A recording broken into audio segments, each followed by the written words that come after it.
Welcome back to the channel. My name is Steven. I'm a pharmacist and I own 54 units of real estate. So I got a lovely text this morning from my property manager for my first property I bought in Huntsville, Alabama. So I was notified that the tenant is behind, I think, 2 months of rent. The rent is $1,900. So they owe me roughly around, I think, $4,300. If you factor in the late fees, I think they cover some utilities that they need to reimburse me for the sewer. And basically, they kind of sent me the text that the tenant sent. And the text that the tenant sent said, hey, we're going to move out in 1 week.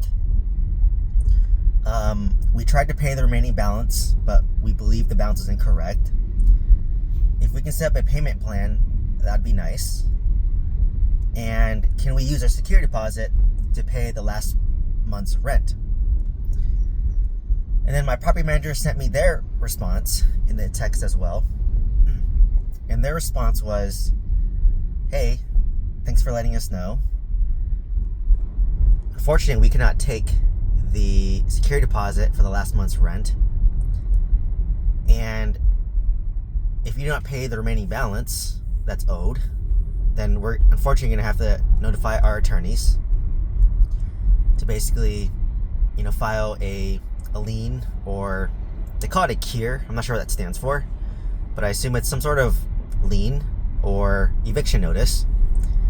And if you want to move out, you have to give us a 30-day notice per your lease. So if you give a notice today, you can move out November 10th. Something like that. So I responded to the property manager saying, thanks for the update. Just to clarify again, how much do they owe? And she said they owed about $4,300.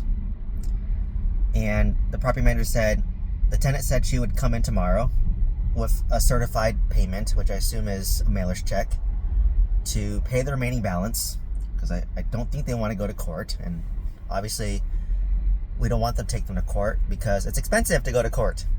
So I'd rather settle it outside if possible. And if we go to court, it shows up on her record. So if she tries to rent another property, then it's going to be on her record, and the next landlord will not want to take her, or will likely not want to take her. From there, the property manager said, we're going to get your property listed so that hopefully we can rent it out. So obviously not the text I wanted in the morning, but welcome to being a landlord. Welcome to owning real estate. This is the norm. If you own 54 units like me, you're going to have 1 or 2 tenants who are not going to pay. And this was I would say a good tenant for the past, I think I had him for a year and a half. And I remember when they first qualified, my property manager called me and said, the number's a little bit tight, but if we can give her $1,900 in rent, which was down from the last tenant of $2,000, she barely qualifies. So for me, I don't mind dropping the rents a little bit if it minimizes my vacancies. Because if I'm vacant for 1 to 3 months, I basically have to pay the mortgage of, I think it's all in, PITI. I think it's $1,300 a month, last time I checked, or around that point. So if I'm vacant for 3 months, worst case, that means that I have to pay out of pocket $300 a month. So would I be okay dropping the rents by $100 to get from $2,000 to $1,900? Probably, because I don't want to deal with vacancies. So at the time, I said, you know what? I don't want vacancies. It's approaching the holiday season, which is harder to rent. So let's work with this tenant. So that's kind of red flag planted in my mind, number one. So I had to kind of slightly lower the rent and to make it work with this tenant. So, that's flexibility number one. And then for the past, honestly, for the first year lease, no problems, really. And then when renewal came, we didn't raise the rents much. I think the original lease was like $1,900. I think we raised the lease by like $10, something insignificant. I think the property managers did that to show that they're raising rents, but in reality, it's not too much money. So I think they did sign the new lease, or they converted to a month-to-month contract.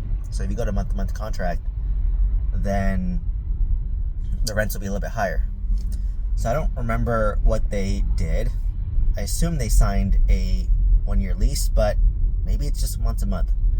So anyways, I believe they did month to month, now that I'm thinking about it. Shows my diligence on my real estate, right? Anyways, they were good. And then I remember like 2 months ago, my property manager emailed me saying, hey, they're going to be late. Instead of paying on before the 3rd, they're going to pay on the 15th, and they'll pay the late fees. So I was like, okay, that's fine. If you pay your late fee, you honor your late fee, I'm flexible. And that was red flag number 2 towards going towards this bad situation. And then finally, when I get this text that, you know, they owe last month's rent, plus they're late for October, because it is, I think, what was today, the 9th? Or something like that, it's past due. And then now they're trying to move out with a 1-week notice. And with that 1-week notice, essentially, they just want to move out and said, hey, like, we'll go on a payment plan, and I want to use my security deposit to cover the remaining rents. So I love the response my property manager gave, because you can never use your security deposit for the last month's rent, because you don't know what damages have occurred in that property.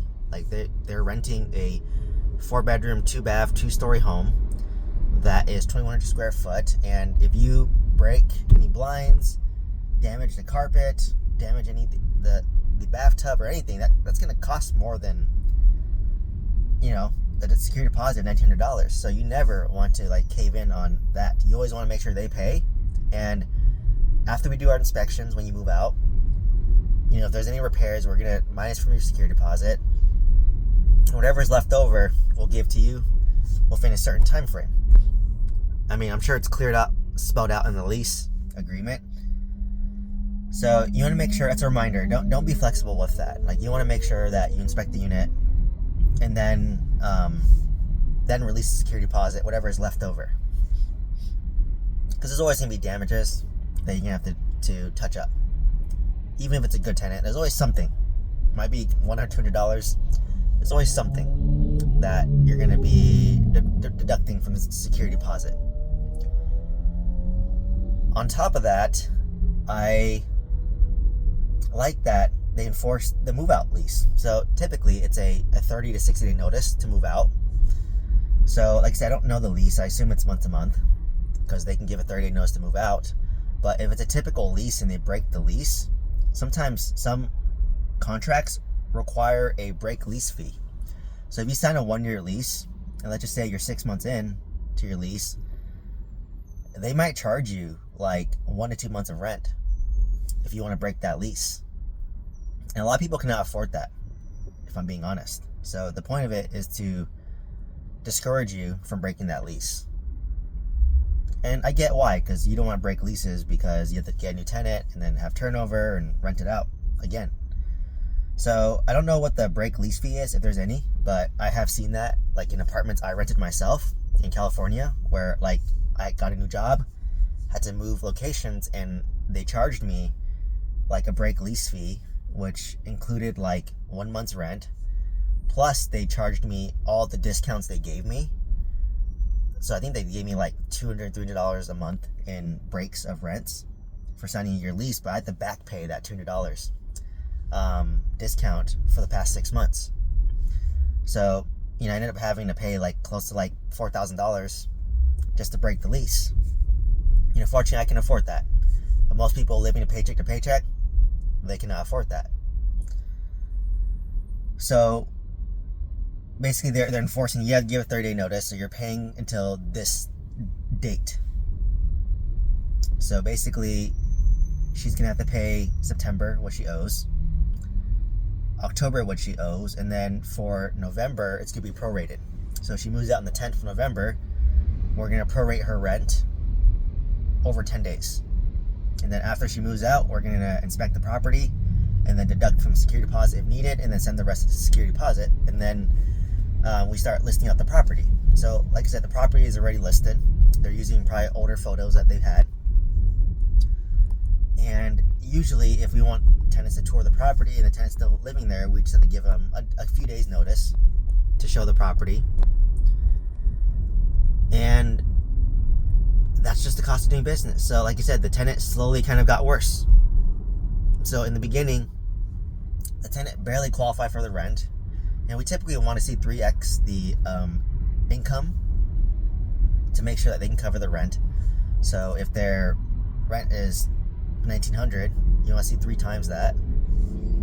So that's going to be about $5,700. So probably as a family, they're making close to low 6 figures.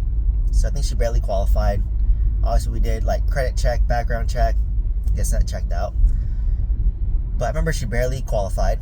And then now, they started paying late rent. So usually when tenants start paying late, that's a sign that they might start missing payments. Maybe something happened, right? Maybe they lost a job.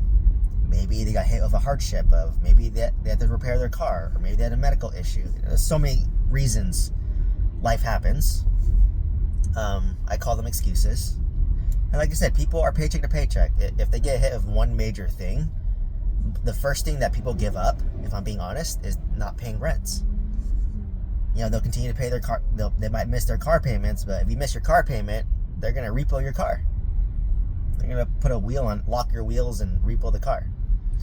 With real estate, you can't do that. You can't just change the locks on the door and throw all your stuff out like they do in Asia. In Asia, if you don't pay your rents, they're going to change the locks and you'll see all your stuff on the front yard. So usually once people fall behind, it's usually hard for them to catch up.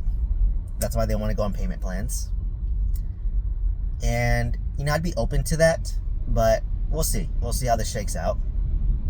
Once my property manager threw out that, hey, we're giving you a 7-day cure notice from the attorney. And they said that we're not trying to be rude. We're just trying to be transparent as to the process that's outlined in your lease agreement. So if you don't make your payment in the next 7 days, you're gonna get a notice from our attorney, and the notice might be an eviction. It might be taking you to court to put a lien on you. So we're gonna put a lien on whatever assets you have, if you have any, and it's gonna show up on your rental history record now. So when you try to rent your next place, it's gonna show up. So usually they don't want that, and it's gonna damage your credit score. So usually they usually will step up and pay. So what the tenant was trying to do was they're trying to ask for flexibility and go against the lease, which they know what the lease is. It's they signed the lease, but they're trying to get flexibility. They're trying to skirt the lines. If you give an inch, they'll take a mile. So I'm glad my property manager enforced the lease. And we'll see how this shakes out. So she said she'll pay tomorrow. So hopefully I get a check tomorrow. And it did throw me off that last month for September, I didn't get my automated payment from the escrow account for that property. So I have an escrow account where every month, they'll take out whatever expenses and then send me the difference to my business banking account.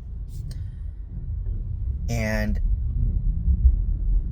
I didn't see that payment, but then when I logged into my building portal, I saw the money kind of queued up, it looked like. So I thought, oh, maybe she paid the rent late. So that's why it didn't arrive, because usually it arrives on the 15th of every month. The tenant pays before, I think, the 5th of every month, and then by the 15th, I get my portion, or my distribution. And I didn't see that distribution, which threw me off. So I just thought, oh, maybe because she paid late that month, the distribution would come next month. So it'll be a bigger distribution the following month. But what ended up happening was that the tenant just didn't pay yet. So I saw it kind of interesting. So, that's why you got to track your money on a monthly basis, which I am now. I have Excel spreadsheet, and I tracked every income and expense very thoroughly now. And I document that on my Excel sheet for all my properties. So I'm calculating my total monthly cash flow to see how I'm doing. And if I see a higher than normal expense for a property, I usually put a comment as to why, so I can remember for taxes, and then just for myself, like a mental note for myself. So this is the thing that I've stepped up recently in the past 3 months to optimize my portfolio and to like really watch it like a hawk. I'm trying to treat it more like a business now. In the beginning, I was focused on buying more real estate. And, so we'll see. So, it's a bad time to, if this property is vacant in November, it's a bad time typically to rent out during the holidays. So like, Thanksgiving, Christmas, New Year's, it's typically a bad time, but we'll see. If I need to drop rents again, that's no bueno, but I'm flexible. If I have to drop down to $1,800 to get a good tenant or to get it rented out, I'm flexible. And this is the reality of the rental market. So I bought this one's in Tony, Alabama, which is like kind of northwest of Huntsville. The two I bought in Athens are more west, and the ones in Athens locked in like $2,150, 3-year leases on one property, and I'm hoping to get the same thing for the second property. But I think that one's in a better area or it might be just a hot area right now, because I think Tony, Alabama was the hot area, and I was getting $2,100 in rent. But over the past like 4 years, it slowly went down from $2,100 to $2,000 to $1,900. So maybe Athens will be like that too. Maybe in like 3 or 4 years, the rents will go down from $2,150. So we'll see. But right now it's really hot because the schools are really good. And that's just kind of like the pocket that's really popular right now. And like I said, this is the downside of like all this building. So like, Lennar's building a lot, D.R. Horton's building a lot, all the big builders are building a lot, and supply and demand. A lot of apartment complexes went live, that they're A-class. So when apartments went live and they have like 100 units and they want to lease it out as fast as possible, what are they doing? They're offering move-in specials where you get 1 to 2 months free. They're probably offering low security deposits. If your rent is, let's call it $1,000, maybe their security deposit is $500. And these apartments have a lot of amenities, right? They have like a dog park, pools, gyms, business areas, lounges. So that's what millennials like. So for single family homes, if more people are gravitating towards the apartment complexes, then the advantage of a single family home is you have a big backyard, you don't share walls, you have privacy, it feels bigger, it's a bigger home. And usually you want to go to a better school district, so that's why you're renting there. So you're kind of attracting like, people of kids who are like in school age. So maybe they're like in their 40s or late 30s. And, the rents went down. So that's just the cost of doing business and being flexible. And that's why I'm probably not going to buy in that area anymore, Tony, Alabama. I really like Athens, Alabama right now, or west of Oklahoma City. So like Athens is kind of the market I've been liking because the schools are really great. And Lennar's building a lot there. But this is just the cycle, right? It's supply and demand. And as long as I continue building, the more rentals will come on the market. And then that's my competition. So I'm in this for the long haul. Like I said, I want to hold this for 10 to 15 years. And I'm hoping that it doubles in value. And by then I would have accumulated 20 to 30 of these single family homes from Lennar. And if they doubled in value from, let's say, $250,000 to $500,000, I would sell half. So if I own, let's just call it 40 ambitiously, I sell 20 because they doubled in value. Use that 20 to pay off the other 20. And then now I own 20 free and clear, and it's grossing me $40,000 a month, and net, because there's no mortgage, might be like, out of that $40,000, $25,000 per month. And there you go. You have a good portfolio. You have 20 single family homes that are paid off and they're newer-ish, or 10 to 15 years old. So that's my goal. But I'll see. I'm going to not be in a rush. Like, having this unit be vacant now, it's going to make me slow down a bit. So now I technically have 2 vacant. So the one I just bought in Athens, it's already pre-leased. I think they're moving in soon, in middle of October. And that one's a $2,150 3-year lease. The one that I bought that's not even done being built yet, the last I talked to my property manager, they had someone who wanted to do $2,150 as well, 3-year lease as well. But we'll see. Maybe she wanted to move in sooner and the house is not available until mid to end of November. But I'm hoping that one gets locked up. And then now I have another one vacant in November. So what I'm going to do is, well, my strategy is I will not buy until they're leased out. So let's just call it best case scenario.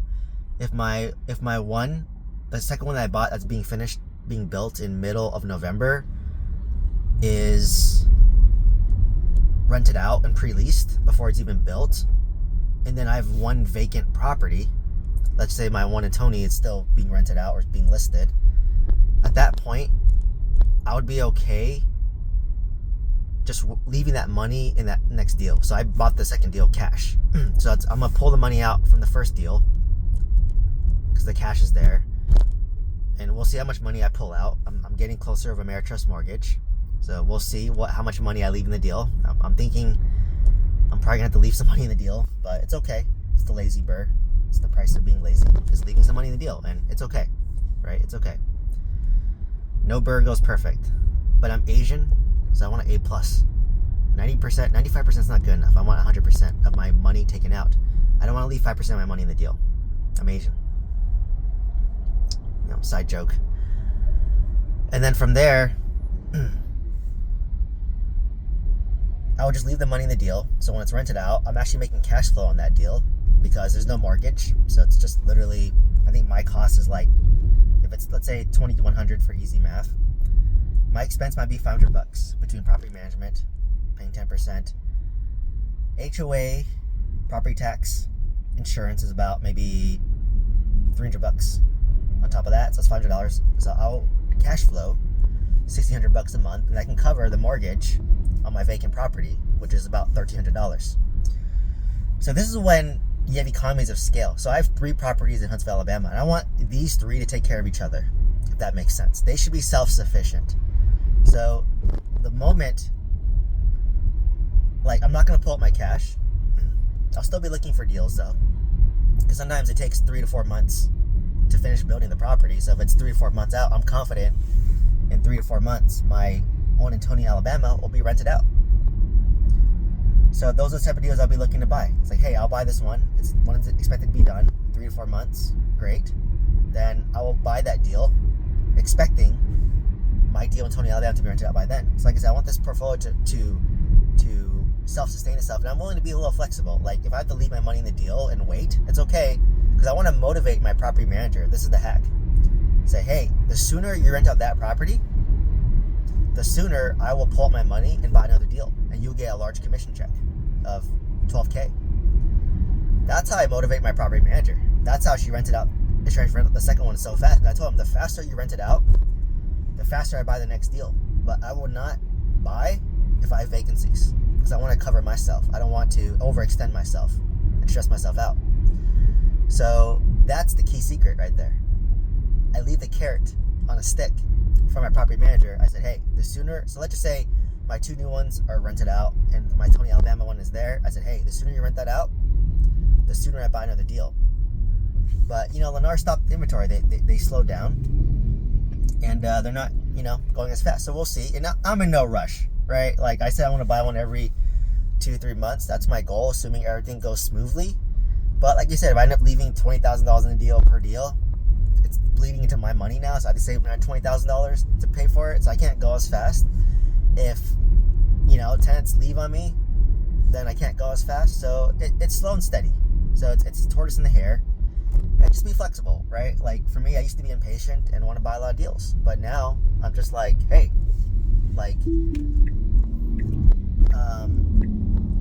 this is the situation.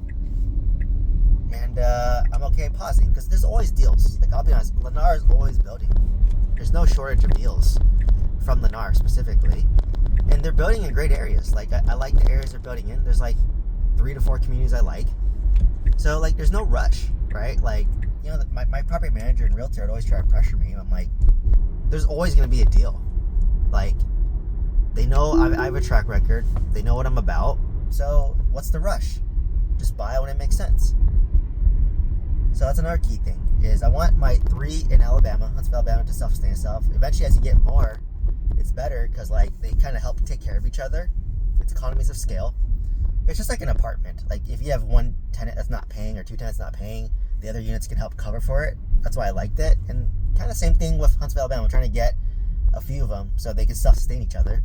And then, like I said, I'm okay leaving cash in the deal. It's going to cash flow better. Then that cash flow will help cover my negative for that month for the other property.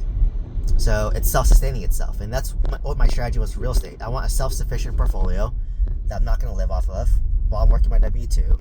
But the moment I want to retire from my W-2, I have to make some moves. I need to probably sell some properties, pay off some properties, sell some more properties, and then pay off my primary residence to increase my income and lower my expenses. So right now, I'm okay with being, break even and maybe a little bit of cash flow to self-sustain itself. And I think my portfolio has done that. It has been pretty much self-sufficient for the most part. Some months are negative. Like one month I was negative 4,000, but I made 3,000 the next month. So, kind of a wash. So we'll see how it goes. But, this is the reality of owning real estate. And, maybe it gets worse. I don't know if we're in a recession right now or if the recessions get worse, but this is real estate. And I want to show you the transparent truth, the reality. And that's what I'm doing. So I'm just sharing what I've done and what my mindset is, my thought process, so you can see how I think about these things. I'm hoping to be more transparent than bigger pockets and give more insights. And just telling you how I'm thinking and pivoting, because what your strategy was right now or 2 years ago, you might have to change it. So for me, like I said, if I just casually buy new construction in Huntsville, Alabama from Lennar over the next, let's just call it 4 to 5 years, because I want to work for maybe 4 to 5 more years, I can totally see myself getting to like at least 20 units. And that would be like 4 a year. So we'll see, right? Like we get to 20 units, that's like a 4 year. To get to 40, I have to be a little more aggressive, but we'll see. Like it's okay to go slow and steady. Maybe I'll only get to 10. Maybe I'm shooting for 20, I'll only get to 10. But I know for sure I can get 10 over the next like 4 to 5 years. That's only just buying one every 6 months, because I can easily save up to $20,000, see how the market does, and buy. So yeah, that's really it. And like I said, there's no rush. And real estate's a marathon. And we'll see how it goes. Like if my new construction burr works better and better and better, I'll buy more deals. If interest rates drop down, I'll buy more deals. So we'll see how it goes. So I'll keep you guys posted on my property. I'll keep you posted on my rental cash out refinance. See how much I pull out, how much I leave in the deal. Like I said, the point of the burr is to leverage further. It's not necessarily to pull out your money, but if you pull out your money, even better. So we'll see. I'm trying Ameritrust, and then for the second one, depending on how this first one goes, I might use Lending One. So if you want coaching, you want to join my school community on a free trial, if you want to send me an email, you want to do my newsletter, if you want a steadily landlord insurance quote to save money on your insurance potentially, click on my link tree. That's all those links there. A lot of links, but I try to make it easy. So I hope to see you next one. Let me know what questions you have. Please like, comment, subscribe. Thank you.